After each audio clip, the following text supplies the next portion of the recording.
ఇక ఎంతమంది హీరోలు ఉన్నా కానీ హీరోలలా బాలయ్య బాబు రూటే అలాగుంటుందబ్బా.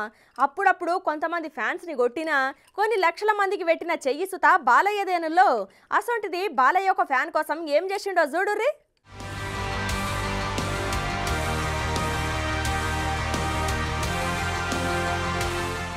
ఇప్పుడున్న హీరోలల్లా నీకు ఇష్టమైన హీరో ఎవరు అంటే టక్కున జై బాలయ్య అని అంటారు. అవునా కాదా చెప్పుర్రి. మరి ఇప్పుడు బాలయ్య క్రేజు అట్లున్నది. మరి ఒక దిక్కు సినిమాలు అన్ని హిట్ కొట్టుకుంటా, ఇంకో దిక్కు రాజకీయాలలో తిరుగుకుంటా, ఇంకా అన్స్టాపబుల్ తోని అసలు నన్నెవరు ఆపలేరు అన్నంత లెవెల్ కు పోయిండు బాలయ్య సారు. ఏ హీరో సినిమాకి థియేటర్ కు పోయినా జై బాలయ్య అని అరుస్తున్నారు జనాలు. పబ్లల్లో కూడా బాలయ్యకు పిచ్చ క్రేజ్ ఉంటది. ఇక ఈసారి ఆంధ్రల జగనాలు సార్ని గద్దె దించనీకే పవనాలు సార్ తోని పొత్తుకు బావ కుడిభుజం అయ్యి అన్ని చూసుకుంటుండు. బాలయ్య అంటే ఒక రాజకీయ నాయకుడు, ఒక హీరోనో కాదు. బాలయ్య అంటే బ్రాండ్ అనే పేరు సంపాదించుకున్నాడు సారు. ఇప్పుడు టాలీవుడ్ లో హ్యాట్రిక్ హీరో మార్క్ కూడా సాధించాడు సారు. సరే అంత బాగానే ఉంది, కానీ ఇప్పుడు బాలయ్య సార్ గురించి ఎందుకు ఇంతగానో ముచ్చట చెప్తున్నావు అంటే ఒక్కపారికి వీడియో చూడుర్రి.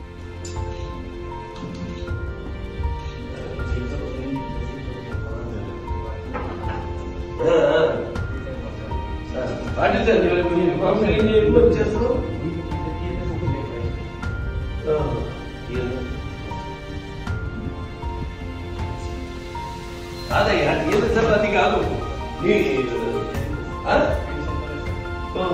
ఎంత వస్తుంది పెన్షన్?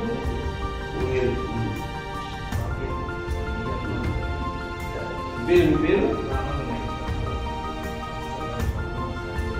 తప్పకుండా.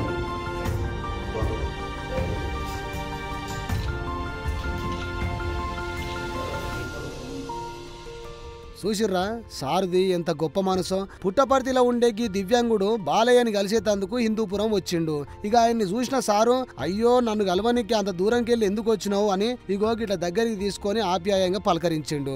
ఇక ఆయనను చూసి మోకాల మీద కూర్చొని దగ్గరికి తీసుకొని కౌగిలించుకొని ఒక పూట్వ కూడా దిగిండు.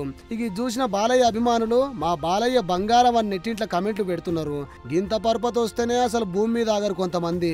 మరి బాలయ్యని చూడుర్రి ఎంత గొప్ప మనసున్నోడో అని మాట్లాడుకుంటారు తెలంగాణ ఆంధ్ర జనాలు.